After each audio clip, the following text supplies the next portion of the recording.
Bismillahirrahmanirrahim. Assalamualaikum warahmatullahi wabarakatuh. Waalaikumsalam Waalaikumsalam warahmatullahi wabarakatuh. Selamat siang dan salam sehat untuk kita semua.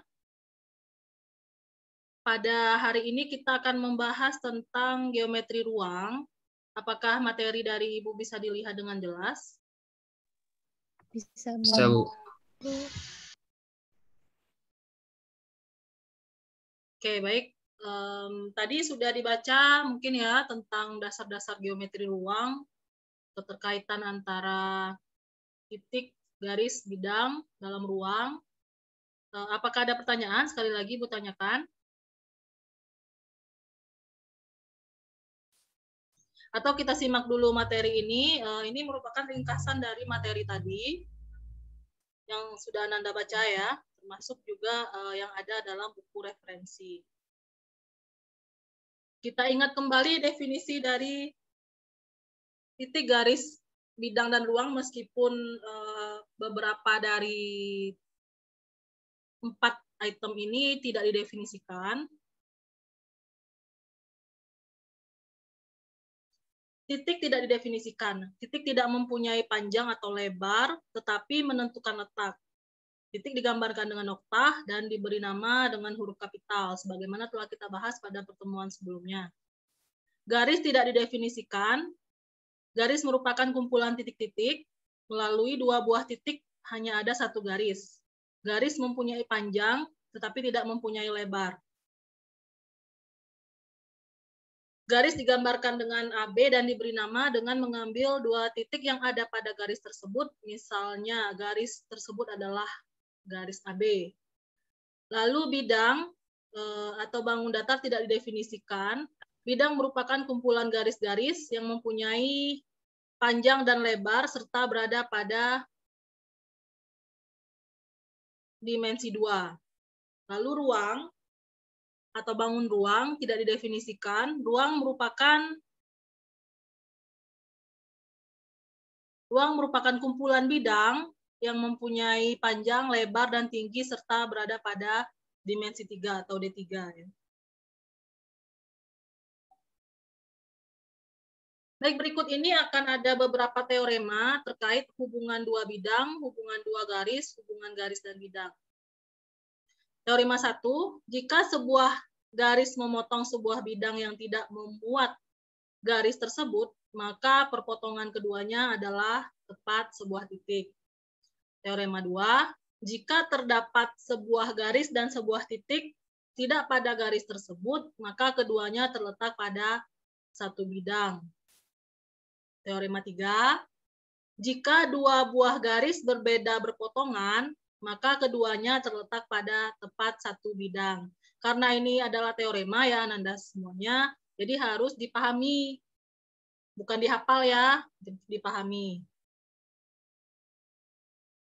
Baik, teorema 4, jika 2 buah titik A dan B berjarak sama dari 2 buah titik P dan Q, maka setiap titik pada garis AB berjarak sama terhadap titik P dan Q. Bisa dilihat pada gambar.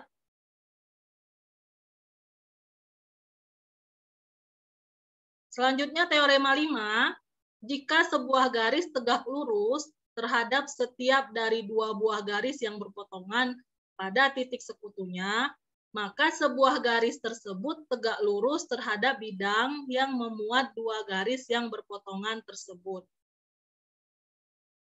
Lanjut teorema 6, jika setiap titik dari 3 buah titik non-kolinear pada suatu bidang berjarak sama dari 2 buah titik yang tidak terletak pada bidang tersebut, maka setiap titik pada bidang tersebut berjarak sama dari kedua titik tersebut.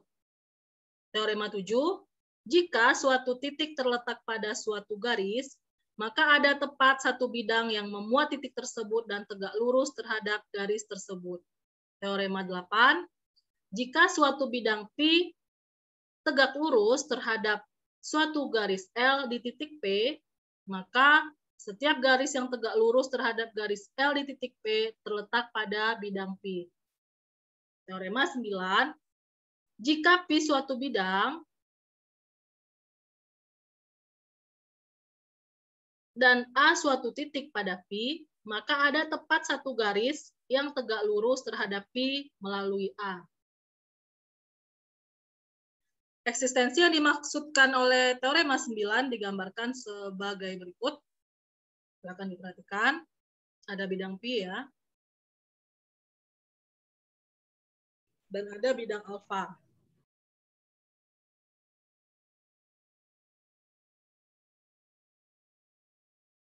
Lanjut teorema 10.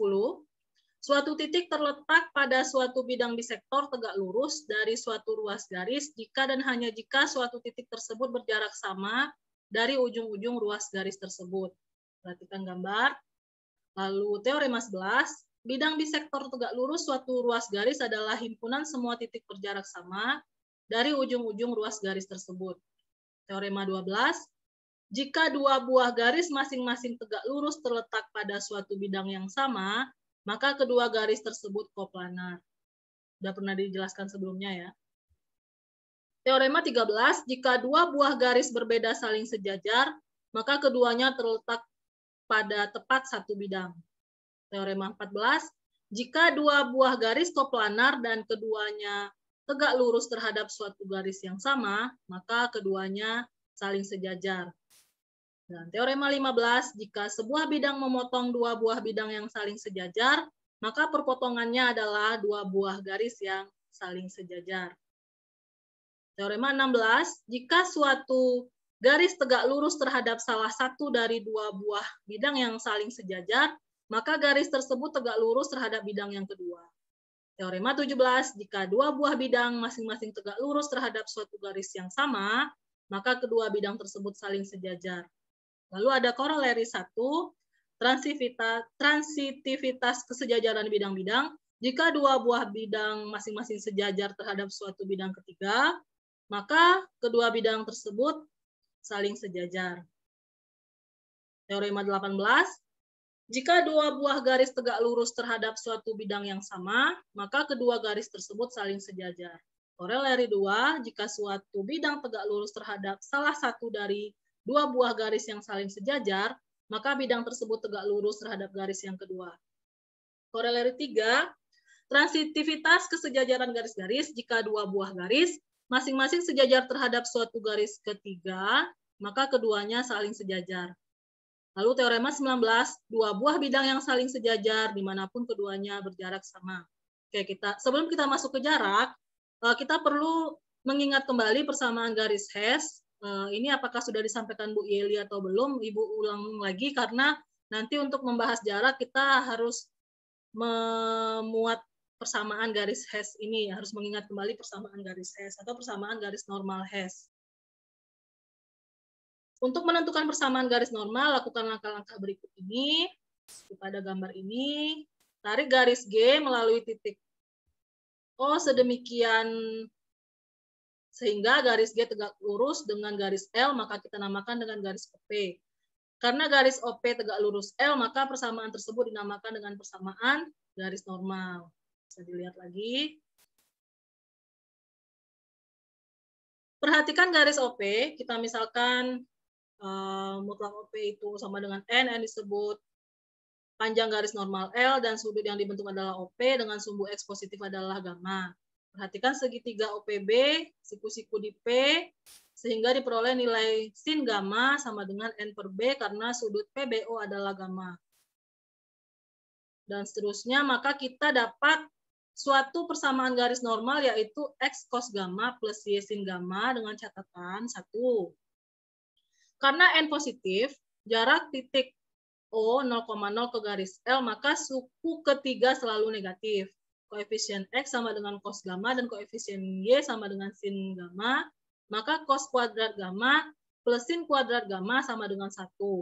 N lebih dari 0, N panjang normalnya yaitu garis yang melalui titik asal dan tegak lurus garis dengan garis L, di mana N sama dengan akar A kuadrat plus B kuadrat, dan gamma adalah sudut yang diapit garis normalnya dengan sumbu X. Untuk memudahkan kita mengingat kedua persyaratan di atas, setiap persamaan AX plus BY plus C sama dengan 0 dapat diubah ke persamaan normal Hess dengan cara apabila kedua ruas persamaan ini dikalikan K dengan K tidak sama dengan 0, maka diperoleh KAX plus KBY plus KC sama dengan 0. Jika dibandingkan dengan persamaan normal, maka diperoleh hubungan K kuadrat A kuadrat plus K kuadrat B kuadrat sama dengan 1, K kuadrat dikali A kuadrat plus B kuadrat sama dengan 1, sehingga K adalah plus minus 1/, akar A kuadrat plus B kuadrat. Untuk nilai K positif jika C-nya negatif, dan untuk nilai K negatif jika C-nya positif. Sehingga persamaan normal dari AX plus BY plus C sama dengan 0 adalah plus minus A per akar dari A kuadrat plus B kuadrat X plus B per akar A kuadrat plus B kuadrat Y plus C per akar A kuadrat plus B kuadrat sama dengan 0. Nah, dari persamaan normal ini dapat disimpulkan bahwa jarak titik asal O ke garis lurus dengan persamaan garis AX plus BY plus C sama dengan 0 adalah D sama dengan mutlak AX plus BY plus C per plus minus akar dari A kuadrat plus B kuadrat. Ini contohnya. Bisa nanti dibaca sendiri, materi ini nanti akan Ibu sampaikan sudah Ibu upload ya di LMS. Yang mana soalnya ubahlah persamaan garis min 3X min 4Y plus 10 sama dengan 0 ke dalam persamaan normal Hess. Penyelesaian seperti berikut ini. Sehingga dapat disimpulkan bahwa bentuk normalnya adalah 3/5X plus 4/5Y min 2 sama dengan 0. Oke, selanjutnya, kedudukan dua garis lurus di ruang. Misalkan G1, jika tadi teorema, ini kita lihat lebih jauh tentang kedudukannya. Misalkan ada G1 dan G2, maka ada beberapa kemungkinan kedudukan antara garis G1 dan G2. Yang pertama, garis G1 sejajar G2 jika dan hanya jika A1, B1, C1 sama dengan mu A2, B2, C2 atau A1 per A2 sama dengan B1 per B2 sama dengan C1 per C2. Kedua, garis G1 berimpit dengan G2 jika dan hanya jika A1, B1, C1 sama dengan mu A2, B2, C2, X2 min X1, Y2 min Y1, Z2 min Z1 sama dengan mu A1, B1, C1. Oke, jarak sebuah titik ke sebuah garis lurus di bidang dan di ruang. Sebelumnya telah kita bahas tentang persamaan normal Hess, yaitu X cos gamma plus Y sin gamma sama dengan N. Dengan N adalah jarak dari titik pangkal ke garis dan gamma adalah sudut antara jarak tersebut dengan sumbu X positif serta titik T X1, Y1 yang berjarak D dari garis G seperti yang terlihat pada gambar di bawah ini. Dari persamaan normal Hess tersebut dapat ditentukan persamaan normal garis G1 yang melalui titik T X1, Y1 dan sejajar dengan garis G. Jelas bahwa panjang normal dari garis G1 adalah N plus D, maka persamaan normal garis G1 adalah X cos gamma plus Y sin gamma min N plus D sama dengan 0. Karena titik T X1, Y1 pada garis G1, maka koordinat titik T memenuhi persamaan garis G1 sehingga diperolehlah X1 cos gamma plus Y1 sin gamma min N plus D sama dengan 0. Jadi D sama dengan X1 cos gamma plus Y1 sin gamma min N. Bisa dipahami ya? Dengan cara yang sama, dapat ditentukan pula jarak tersebut apabila titik-titik O dan T terletak sepihak terhadap garis G, sehingga diperoleh D sama dengan min X1 cos gamma plus Y1 sin gamma min N. Karena D adalah jarak, maka nilainya harus positif, sehingga harus diambil harga mutlaknya. Mutlak X1 cos gamma plus Y1 sin gamma min N.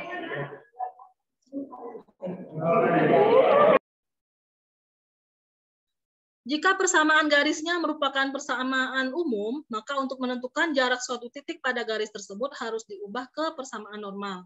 Karena persamaan normal garis AX plus BY plus C sama dengan 0 adalah plus minus A per A kuadrat plus B kuadrat X plus B per akar A kuadrat plus B kuadrat Y plus C per akar A kuadrat plus B kuadrat sama dengan 0, maka jarak titik T X1, Y1 ke garis tersebut adalah D sama dengan mutlak A X1 plus BY1 plus C per akar A kuadrat plus B kuadrat. Bentuk persamaan normal garis Y sama dengan MX plus N adalah plus minus Y min MX min N per akar 1 plus M kuadrat sama dengan 0. Maka jarak titik T X1, Y1 ke garis Y sama dengan MX plus N adalah D sama dengan Y1 min MX1 min N per akar dari 1 plus M kuadrat. Dan jangan lupa dimutlakan karena jarak nilai positif. Selanjutnya jarak antara dua garis lurus di ruang. Untuk mencari jarak antara dua garis lurus G1 dan G2 di ruang, ada beberapa hal yang harus diperhatikan. Yang pertama, jika G1 dan G2 sejajar, maka kita dapat menghitung jaraknya dengan mengikuti langkah A. Pilihlah sebarang titik P pada garis G1, berarti P, X1, Y1, Z1 elemen G1. B. Buat bidang rata W yang melalui titik P dan tegak lurus pada garis G1 yang dengan sendirinya juga tegak lurus pada garis G2 seperti yang terlihat pada gambar di bawah. Gambar di berikut ini. Di mana bidang rata W tegak lurus terhadap dua garis yang sejajar. Lalu C, tentukan titik Q. Titik Q adalah titik tembus garis G2 pada W. Setelah titik Q didapat, maka carilah panjang PQ, di mana panjang PQ ini adalah jarak antara garis G1 dan garis G2. Mencari panjang PQ dengan menggunakan persamaan jarak antara dua titik, yaitu mutlak PQ sama dengan akar dari X2 min X1 dikuadratkan plus Y2 min Y1 dikuadratkan plus Z2 min Z1 dikuadratkan. 2. Jika G1 dan G2 bersilangan, maka kita dapat menghitung jaraknya dengan mengikuti langkah-langkah berikut ini. Buat bidang rata W yang melalui garis G1 dan sejajar dengan garis G2, seperti pada gambar, pilih sebarang titik P pada garis G2, tentukan jarak titik P ke bidang W. Jarak P ke bidang W ini adalah jarak antara garis G1 dan garis G2. Dan untuk menghitung jarak titik P ke bidang W, kita gunakan persamaan jarak antara titik ke bidang rata, yaitu D sama dengan mutlak dari AX1 plus BY1 plus CZ1 plus D per akar dari A kuadrat plus B kuadrat plus C kuadrat. Untuk lebih memperdalam materinya, silahkan dibaca yang ini. Apakah bisa dilihat yang ini?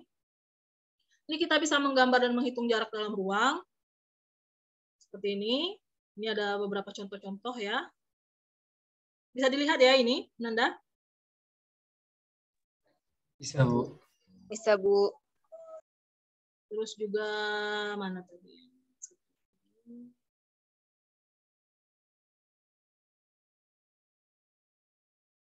Ini ya. Ini jarak titik ke bidang. Sudut pada bangun ruang. Yang paling lengkap yang ini ya. Oke, apakah ada pertanyaan sampai sini? Hari Sabtu kan jadwalnya ya? Mari Ibu lihat.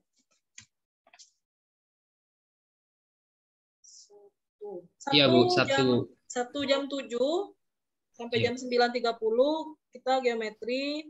Tapi karena jam 7 kepagian, jam 7.30, jam 8 lah ya. Jam 8 kita ujian ya. Materinya dari pertemuan 6 sampai 9. 6, 7, 8, 9. Ujiannya pakai kuisis kayak kemarin santuy kan. Maksudnya kemarin kan nilainya bagus-bagus semua ya. Itu bagus-bagus semua kok bisa emang mudah ya soal Ibu ya. yang perbaikan sama susulan juga bener semua ya. Tadinya Ibu kasih soal beda, tapi mereka nilainya jelek-jelek, akhirnya ya udahlah Ibu kasih lagi yang kemarin. Biar bagus nilainya.